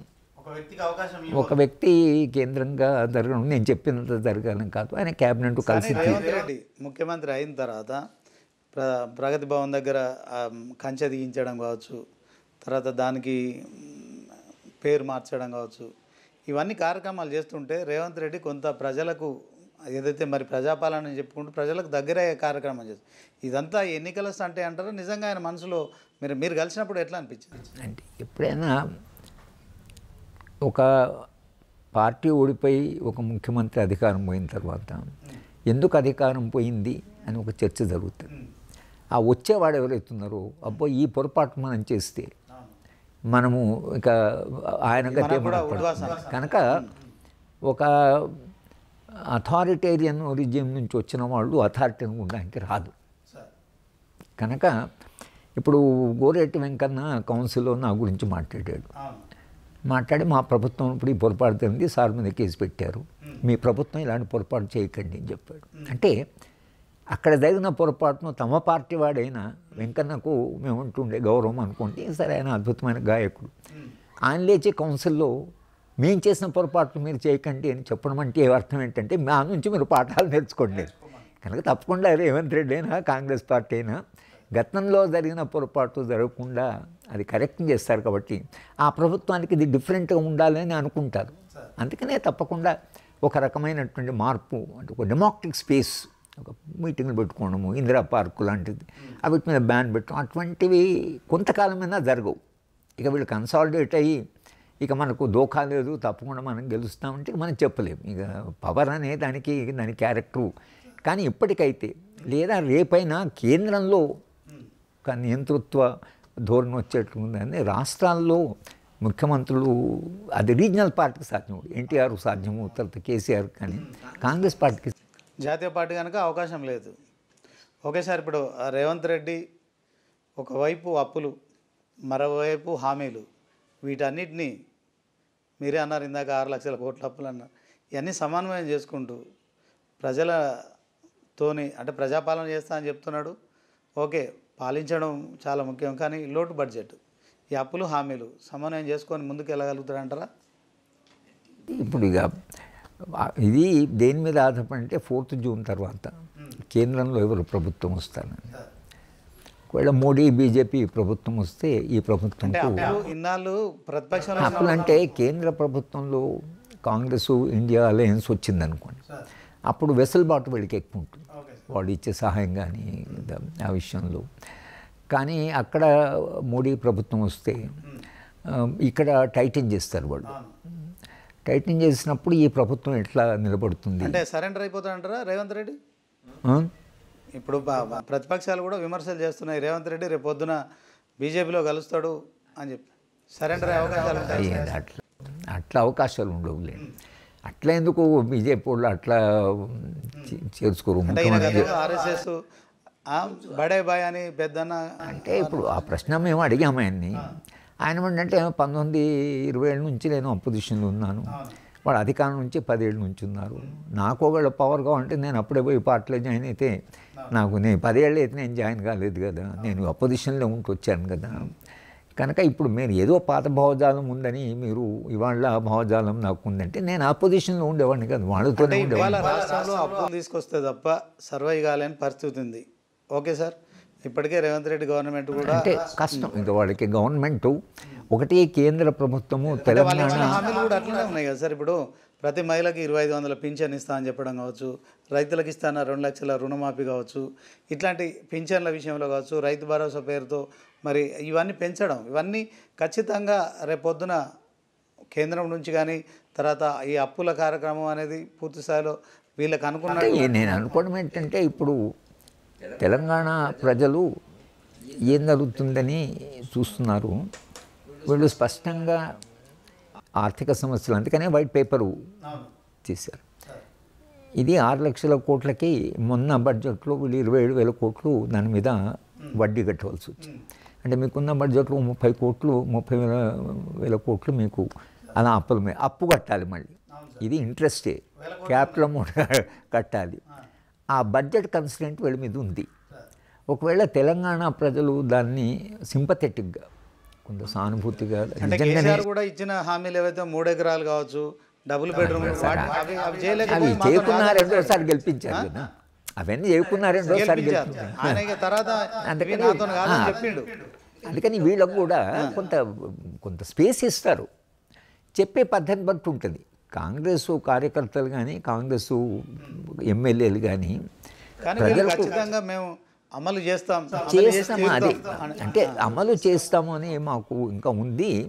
కానీ అమలు చేయడానికి మాకు ఈ ఇబ్బందులు వచ్చాయి, మీరు కొంత దాన్ని అర్థం చేసుకోండి అని ఒకవేళ ప్రజలకు చెప్పగలిగితే, ప్రజలు కొంత నిజమే ఇన్ని అప్పుల్లో రాష్ట్రం పడింది, ఇదంతా వీళ్ళకు రిసోర్సెస్ లేవు, పోయిన ప్రభుత్వం అప్పులు చేసిపోయింది, సరే కొంత ఈయనకు మనము టైం ఇద్దాము, తర్వాత కొంత అర్థం చేసుకుందాము అని ప్రజలకు మనం అట్లా చెప్పగలిగితే, ప్రజలు ఒకవేళ సానుభూతితో ఈ ప్రభుత్వానికి కొంత మనం సమయం ఇద్దాము అని అనుకుంటే ఈ ప్రభుత్వానికి దోఖా లేదు. కానీ ప్రజల్లో ఇవన్నీ చేస్తామని చేయలేదు అని ఇంట్రెస్ట్ చాలా తొందరగా వాళ్ళకు పెరిగితే అప్పుడు ఏమవుతుందంటే కొంత ప్రభుత్వము సుస్థిరంగా ఉండాలంటే కింద సపోర్ట్ స్ట్రక్చరు వీకెన్ అయితే కష్టం. కానీ ఎట్లా మీరు కమ్యూనికేట్ చేస్తారు అనేటువంటి సమస్య ఉంది. అది కాంగ్రెస్ కార్యకర్తలు, ఎమ్మెల్యేలు, రేపు పంచాయతీ ఎన్నికలు జరిగే వాళ్ళు గెలిచిన వాళ్ళు అది ప్రజలకి స్పష్టంగా చెప్పగలిగే ధైర్యము అది ఉందా, చెప్పితే ప్రజలు వీళ్ళని నమ్మి అదే నిజాయితీగానే ఎంత కష్టాలనేట అని వాడు విశ్వసిస్తారా లేదా అనే దాన్ని బట్టి ఉంటుంది. కానీ తప్పకుండా ఈ ప్రభుత్వము చాలా క్రిటికల్ దశలు, ఆర్థికంగా రాష్ట్రము చాలా క్రిటికల్ దశలు ఉన్నప్పుడు వీళ్ళు అధికారంలోకి వచ్చారు. అది మనలాంటి వాళ్ళని అర్థం చేసుకోవచ్చు. కానీ సాధారణమైన ప్రజలకు ఇవి ఇస్తామని మనకి ఇవ్వలేదు అని అనిపిస్తే మాత్రము ఏ ప్రభుత్వానికైనా అది చాలా తీవ్రమైన సంక్షోభమే. సార్ ఓకే సార్, ఈ మధ్య కాలంలో టెలిఫోన్ ట్యాపింగ్ చేసిన అంశం అయితే ఒక దుమారాన్ని లేపుతోంది. దీంట్లో ఇప్పటివరకు పోలీస్ అధికారులు మాత్రమే ఇప్పుడున్న ప్రభుత్వం బాధ్యులను చేసింది, వాళ్ళని మాత్రమే అరెస్ట్ చేసింది. వాస్తవానికి టెలిఫోన్ ట్యాపింగ్ అనేది రాజ్యాంగ హక్కుల ఉల్లంఘన కిందకి వచ్చే అంశం సార్. దేశవ్యాప్తంగానే కదా ప్రపంచవ్యాప్తంగా కూడా దీన్ని ఖండించాల్సిన అవసరం ఉంది. ఏమంటారు సార్? టెలిఫోన్ ట్యాపింగ్ ఇప్పటిది కాదు అది సార్. టెలిఫోన్ ట్యాపింగ్ అనేది టెలిఫోన్ వచ్చినప్పటి నుంచి ప్రభుత్వాలు చేస్తున్న పని. ఎవరిని ట్యాపింగ్ చేస్తున్నారు, ఎంత ట్యాపింగ్ చేస్తున్నారు ప్రశ్న. కానీ టెలిఫోన్ ట్యాపింగ్ ఏదో వీళ్ళు ఇన్నోవేట్ చేసిందో కేసీఆర్ని వచ్చింది కాదు. అది దాన్ని ఎంత ఎక్స్టెన్సివ్గా ఉపయోగిస్తున్నారు అనేది ఏ ప్రభుత్వమైనా. అంటే దేశ భద్రత ముప్పు వాటిల్లే క్రమంలోనే టెలిఫోన్ మీరు ఎందుకంటే అసలు ఇప్పుడు చెన్నారెడ్డి ముఖ్యమంత్రి ఉన్నప్పుడు, ఎప్పుడు 1970s చెన్నారెడ్డి ముఖ్యమంత్రి ఉన్నప్పుడు బీపీఆర్ విఠల్ గారు చాలా అంటే అందరూ గౌరవించిన ఐఏఎస్ ఆఫీసర్, ఆయన బ్రహ్మానంద రెడ్డి ఏదో ఫోన్ చేశాడు. బ్రహ్మానంద రెడ్డికి అప్పటికి ముఖ్యమంత్రి అయిపోయాడు. ఒక ఫోన్ చేశాడు, అది ట్యాప్ చేశారు. ఎప్పుడు ఇది 70లలో ఇది అప్పటి నుంచి ట్యాప్ చేసి మీ ఫోన్ ట్యాప్ అయిందా సార్? అది అవుతూనే ఉంటుంది. మేము ట్యాప్ అయినా మనకు ఇప్పుడు ట్యాప్ చేస్తున్నానే మనం పెద్ద భయపడే అవసరం లేదు. ఇప్పుడు మీతో నేను ఎట్లా మాట్లాడుతున్నా ఎవరుతున్నా అదే మాట్లాడుతున్నాను.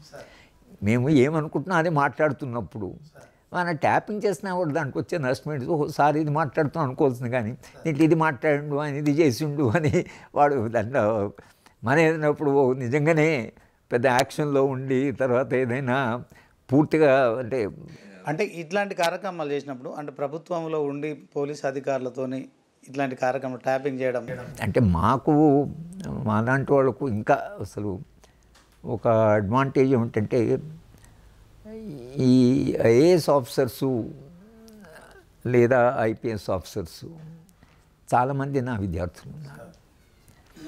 నేను ఒక దశాబ్ద కాలము నేను నేషనల్ పోలీస్ అకాడమీకి అలాగే స్టేట్ పోలీస్ నేను లెక్చర్స్ ఇచ్చాను. కనుక దాదాపు నాకు చాలామంది నా మీద ఊపా పెట్టినప్పుడు కొంత పోలీస్ అధికారులు ఇంటికి వచ్చారు. మీ మీద పెట్టండి సార్. ఆ సింపతి ఒకటి ఆ యంత్రాంగంలో ఉంది, బ్యూరోక్రసీ ఉంది. రాజకీయ నాయకుల్లో కూడా కొంత ఒక రకమైన గౌరవం, అంటే మా ఉద్యమాల పట్టు ఉండే గౌరవం, నా వ్యక్తిగతం కాదు కానీ ఉద్యమాల పట్టు ఉండే గౌరవం మనకి కొంత ఉంది. ఉన్నప్పుడు మేము మాట్లాడుతున్న ట్యాప్ చేసిన ఇవాళ కాంగ్రెస్ పార్టీ గురించి ఏమనుకుంటున్నా అంటే మేము రేవంత్ రెడ్డికి ఉన్న ఇబ్బందులు ఏంటి, రేవంత్ రెడ్డి ఏం చేస్తాడు, ప్రజల ఆశలు ఏంటని చెప్తున్నాం. ఇదే మాట్లాడతాం మనం. వాడు ఏం ట్యాప్ చేసినా ఇప్పుడు కేసీఆర్ మీద ట్యాప్ చేస్తాను కూడా, కేసీఆర్ ఏం చేశాడు అని ఆయనకు మనం చెప్పాం కదా. ఇప్పుడు ఇది మనం కేసీఆర్ గారికి మనం మాట్లాడేది తెలియకపోతే మా ఆయన ముందర ఒకటి బయట ఒకటి మాట్లాడితే అరే ఇది చేస్తున్నాడా అని చెప్పొచ్చు. వాళ్ళు ట్యాపింగ్ చేసి వాడు పోయి ఇదంతా మాట్లాడుతున్నాడండి అని చెప్పారనుకోండి, చెప్తే అదే మన ఆయన ఓపెన్గానే మాట్లాడుతున్నాడు కదా అనేది వస్తుంది. కానీ ఇది ఎవరికంటే ఒక రహస్య పార్టీతో పనిచేస్తున్నప్పుడు అది కొంత వాళ్ళకి ఉండే ఇబ్బందుల వలన అట్లా టెలిఫోన్లో మాట్లాడడం, తర్వాత లేదా యాంటీ నేషనల్ యాక్టివిటీస్ చేస్తున్న వాళ్ళు, కొంత టెర్రరిస్టు టైప్ ఆఫ్ ఆర్గనైజేషన్ వాళ్ళు ఏమన్నా మాట్లాడుతుంటే అవి ట్యాపింగ్ కొరకని ఈ పద్ధతి. కానీ అందరి పద్ధతి నాది ఇప్పుడు పెగాసస్లో ఉంది. ఇజ్రాయెల్ వాడు మన అబ్జర్వ్ చేస్తున్నాడు, బీజేపీ వాళ్ళు మనం ఆయన పెగాసస్ లిస్టులో పెట్టారు. సో నాకు పెగాసస్లో లిస్టులో వచ్చిందని నాకు ఇన్ఫర్మేషన్ వచ్చింది, మీ పేరు ఉందన్నారు. మొత్తం వచ్చి నా అదంతా చెక్ చేశారు, నా కంప్యూటరు నా సెల్ ఫోను అని చెక్ చేశారు. దీంట్లో పెద్దగా వాళ్ళే అంటే ఇప్పుడు ఎక్కడ సమస్య వస్తుందంటే మనం మాట్లాడింది మన సెల్ ఫోన్లో పెట్టి ఇది మాట్లాడాడు అని చెప్పితే సమస్య వస్తుంది. అట్లా అక్కడ దూరం పోతే మనం ఏం చేయలేము. ఇక అది ఒక రాజ్యం యొక్క స్వభావంగా మనం అర్థం చేసుకోవచ్చు, కానీ మనం చేయలేం. కానీ మాలాంటి వాళ్ళకు వాడు టెలిఫోన్ ట్యాపింగ్ చేస్తేనే మంచిది. ఎందుకంటే లేనిపోని అనవసరమైనటువంటి ప్రచారం కాకుండా ఇది మాట్లాడారు. అదే కాదు.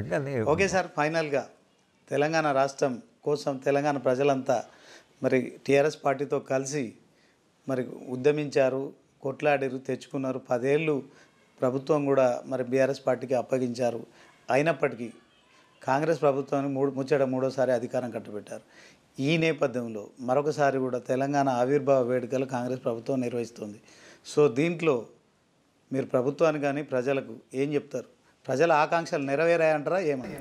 మేము 2 ఎన్నికలు, పార్లమెంట్ ఎన్నికల్లో అలాగే అసెంబ్లీ ఎన్నికల్లో మేము కూడా ప్రచారం చేశాం.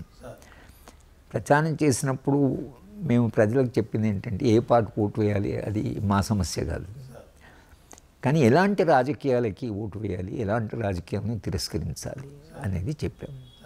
చెప్పి మేమేం చెప్పామంటే ఏ రాజకీయ పార్టీ అయినా రాజ్యం ఏదైతుందో దాని స్వభావంలోనే అధికారానికే కొంత ఆధిపత్యము చెలాయించాలి, నిర్బంధం పెట్టాలి అనే స్వభావం ఉంటుంది రాజ్యానికి. ఎందుకంటే వాళ్ళకు హ్యూజ్ మెషినరీ ఉంటుంది కనుక రాజ్యానికి ఉంటుంది. ప్రజాస్వామ్యాన్ని కాపాడడం అనేది పౌర సమాజంలో ఉండేటువంటి ప్రజాస్వామ్య శక్తులే ప్రజాస్వామ్యాన్ని కాదు, ప్రభుత్వాలకు ప్రజాస్వామ్యాన్ని కాపాడడం ఉండదు. ఏ ప్రభుత్వం కూడా ప్రజాస్వామ్యాన్ని మనం కాపాడాలి అంటే వాళ్ళంతగా వాళ్ళు అది ఉండదు. సమాజము చాలా చైతన్యవంతంగా ఉంది, వాళ్ళు ఏదంటే అది చేస్తే ప్రజలు సహించరు అనేటువంటి చైతన్యం సమాజంలో ఉంటే ఏ ప్రభుత్వం వచ్చినా కూడా అధికారంలోకి దానికి దోఖా లేదు. అంటే మేము అందుకనే సమాజానికి యువతకి మనం చెప్తున్నది, తెలంగాణ యువత పోరాటంలో పాల్గొన్న యువతకి మేము చెప్తుంది ఏంటంటే మీరు ఒక ఆరోగ్యకరమైన రాజకీయాల్లో పొరపాటు చేస్తే అది ఏ పార్టీని కావచ్చు, బీజేపీ కావచ్చు, అది టీఆర్ఎస్ కావచ్చు, అది కాంగ్రెస్ కావచ్చు, మీరు సైలెంట్గా ఉండకూడదు, మీరు తప్పకుండా మాట్లాడాలి, ఇది చేస్తే తప్పు అని సమాజ వ్యాప్తంగా అన్నారనుకోండి. అన్నప్పుడు ఏంటంటే ప్రజలు దీన్ని ఒప్పుకోరు, ప్రజలు దీన్ని సహించరు. ఇప్పుడు తెలంగాణ ప్రభుత్వం తెలంగాణ కొరకు పోరాడినప్పుడు గ్రామంలో టెంట్లు వేసి మొత్తంగా తెలంగాణ ప్రజలంతా కలిస్తే తెలంగాణ వచ్చింది. మీరు తెలంగాణ ఇవ్వొద్దని ఎంత ఉన్నా కూడా తెలంగాణ వచ్చేదాకా అలాగే ఒక విధానం తప్పైనా ఒక విధానం మధ్యనైనా ప్రభుత్వం కొన్ని నియంత్రణతో ఉన్న చట్టబద్ధ పాలన లేకున్నా ప్రజలు అంత పెద్ద ఎత్తున స్పందిస్తారంటే అప్పుడు ఏ ప్రభుత్వం కూడా హక్కుల ఉల్లంఘన చేసి ఏమని పడితే వాళ్ళని అరెస్ట్ చేయడం ఉండదు. రేవంత్ రెడ్డిని కలిసిరు కదా సార్, కేసీఆర్కి చెప్పినట్టు ఏమైనా చెప్పారా సార్? అంటే కేసీఆర్ మేము దాని మీద మాట్లాడి నేను మా కన్సర్న్స్ ఏమన్నా ఎంతో షేర్ చేసాం. ఒకటి నిర్బంధం చాలా పెరిగింది, ఊపా చట్టాన్ని రెక్లెస్గా తెలంగాణలో ఉపయోగిస్తున్నారు, ఇది జరిగింది కనుక మీరు మొత్తం రివ్యూ చేయండి. మొదటగా మీరు విద్యా వైద్యం గురించి చెప్పారు కదా, విద్యా వ్యవస్థ గురించి కూడా ఆయన చెప్తే తప్పకుండా సరే ఇంకో కమిషన్ వేద్దాము, తర్వాత దాన్ని సమగ్రంగా పరిశీలిద్దాం. యూనివర్సిటీ వైస్ కూడా ఆలోచించే. ఇప్పుడు కోదండరామ్ గారు ప్రభుత్వంలో చేరారు, ప్రొఫెసర్ అరగోపాల్ కూడా ప్రభుత్వంలో చేరుతారా, సలహాదారుగా ఉంటారా, లేకుంటే కీలకంగా వ్యవహరించే కార్యక్రమం ఉంటుందా?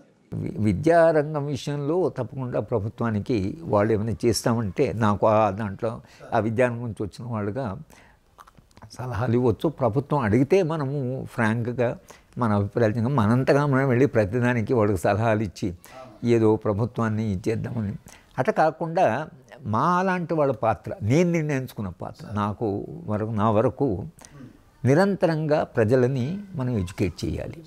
మానవ హక్కుల మీద, పౌర హక్కుల మీద ప్రజల్ని ఎడ్యుకేట్ చేయాలి.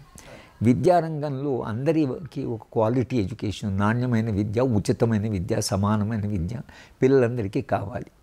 ఈ రెండు అంశాల మీద రాజీ లేకుండా మేము పనిచేస్తున్నాము. దానికి ఏ ప్రభుత్వం వచ్చినా ఎవరు వచ్చినా అవి సాకారమైతే ప్రజలకు నిజంగానే పిల్లలందరికీ ఒక దళిత పిల్లోడు, పేదింటి పిల్లోడు మంచి క్వాలిటీ, నేను కూడా పెద్ద భూమి ఉన్నటువంటి కుటుంబం కాదు కానీ మా చిన్నప్పుడు మా టీచర్లు కానీ మా స్కూల్ కానీ మాకు ఇచ్చిన విద్య వాళ్ళు మమ్మల్ని ఇక్కడ దాకా తీసుకొచ్చింది. నాకేమనిపిస్తుంది అంటే నాలాంటి బ్యాక్గ్రౌండ్ వాళ్ళకి చదువు వస్తే ఎంతైతే ఇంకా పేదవాళ్ళు ఉంటారు, వాళ్ళకు కూడా ఇలాంటి చదువు చెప్పించి అవకాశాలు ఒకళ్ళు కల్పించడం. అందుకని మా నినాదం కూడా అది పోలీసు సూపరింటెండెంట్ ఆఫ్ పోలీస్ కానీ కానిస్టేబుల్ కానీ ఒకటే విద్య, సమాన విద్య. ప్రెసిడెంట్ ఆఫ్ ఇండియా కానీ లేకపోతే ప్యూన్ కానీ సమాన విద్య అందరికీ అనేది మా నినాదం. ఎవరు పిల్లలు వాళ్ళందరూ క్వాలిటీ ఎడ్యుకేషన్ సమాజ భవిష్యత్తు మారిపోతుంది. మీరు వెల్ఫేరు సంక్షేమ కార్యక్రమాలు ఏవి ఇచ్చినా అవి నిత్య జీవితం కొరకు పనికొస్తాయి. నిత్య జీవితం ఆకలి, తర్వాత వాటికి మీకు ఆహారం ఇవ్వడం, తర్వాత కొన్ని డబ్బులు ఇవ్వడం, ఏదో ఇది ఓల్డ్ ఏజ్ పెన్షన్ ఇవ్వడం, ఇవి ప్రజల యొక్క జీవితం. కానీ విద్య అట్లా కాదు. విద్య సమాజాన్ని మారుస్తుంది. ఒక పేద పిల్లవాడికి చదువు చెప్తే మొత్తం వాళ్ళ కుటుంబ చరిత్ర మారిపోతుంది. కానీ మీరు రోజు మేము బియ్యం ఇస్తున్నాము, మేము అది ఇస్తున్నాము, ఇది ఇస్తున్నాము, లేకపోతే 2000 రూపాయలు ఇస్తున్నాము అనే దానికంటే కూడా చాలామంది ఎన్నికల్లో, మా అసెంబ్లీ ఎన్నికల్లో అన్నది ఏమిటంటే, ఒక ఆమె వచ్చి మేము ధారణా చేస్తున్నాం మహబూబ్నగర్ దీని కొరకు, ఆమె వచ్చి అక్కడ నిలబడ్డది, గ్రామీణ మహిళ. అంటే ఏమి చేస్తారు, నేను టీఆర్ఎస్కేను, నేను కాంగ్రెస్కు, మా కిందరమ్మ రాజ్యం అట్లా మాట్లాడింది. ఏమన్నా మీకు పెన్షన్ ఇస్తున్నారు కదమంటే, పెన్షన్ ఎందుకు, పిల్లలకు చదువు చెప్పిస్తే వాళ్ళకి ఉద్యోగాలు రాలేదు, ఎందుకైనా ఎత్తుకొట్టుకోవడానికి పెన్షన్, పిల్లలకు ఉద్యోగం వస్తే వాళ్ళు నన్ను చూసుకున్నట్టు కదా, ఏం లాభం పెన్షన్ ఇస్తే అని. అంటే ఇప్పుడు నా పిల్లలకే చదువు చెప్పాలి, నాణ్యమైన విద్య చదువు చెప్పాలని ఆమె అనుకుంటున్నదంటే, ఇప్పుడు వాళ్ళు కోరుకుంటున్నది తమ పిల్లలకు మంచి చదువు, వాళ్ళు కోరుకుంటే ఆరోగ్యం బాగాలేకపోతే మాకు ఒక డాక్టరు, మాకు మందులు ఉండాలి, మా పిల్లలందరికీ ఉద్యోగాలు. ఈ ఉచితాలదు, ఉచితం కాదు, ఇది ఉచితాల కింద రాదు. విద్య చెప్పడం ఉచితం కింద ఎట్లా వస్తుంది, సమాజం మారిపోతుంది కదా, అది ఉచితం కింద రాదు.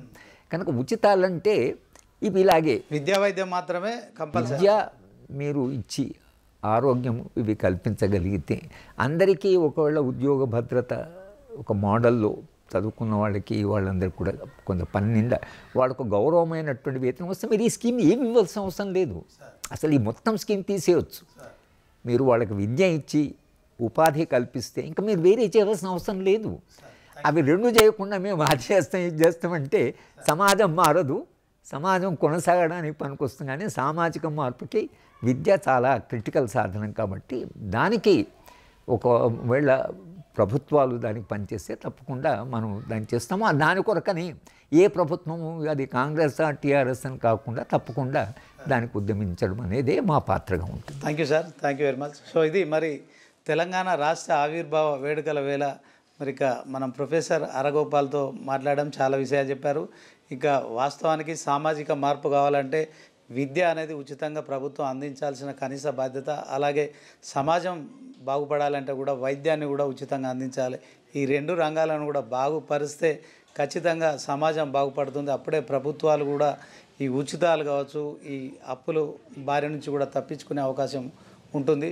సో పాలకులు మరొకసారి కూడా ప్రజలకు వాస్తవాలు వివరించాలి. సో అప్పుల భారాన్ని మోయడానికి తిప్పలు పడకుండా మరి స్ట్రేట్ అవే ఇప్పుడున్న కాంగ్రెస్ ప్రభుత్వం కావచ్చు, సీఎం రేవంత్ రెడ్డి కావచ్చు, ఇక మంత్రులు కావచ్చు, వీళ్ళంతా కూడా ఏదైతే క్షేత్రస్థాయిలో ఏది అవసరమో అదే చేయాలి. గత ప్రభుత్వం మరి చేసిన తప్పులు చేయకుండా పాలన కొనసాగించాలని, అలాగే రాష్ట్ర ఆవిర్భావ దినోత్సవం సందర్భంగా మరి ఘనమైన వేడుకలు నిర్వహిస్తున్నారు. ఇదే విధంగా మరొక 4 సంవత్సరాలు కూడా నిర్వహించి ప్రజలకు బాగోగులు చూడాలని కోరుతున్నారు. ఇది ఇవాల్టి స్పెషల్ డిబేట్. చూస్తూనే ఉండండి న్యూస్ 360. నిజం ఆలోచన మారుస్తుంది.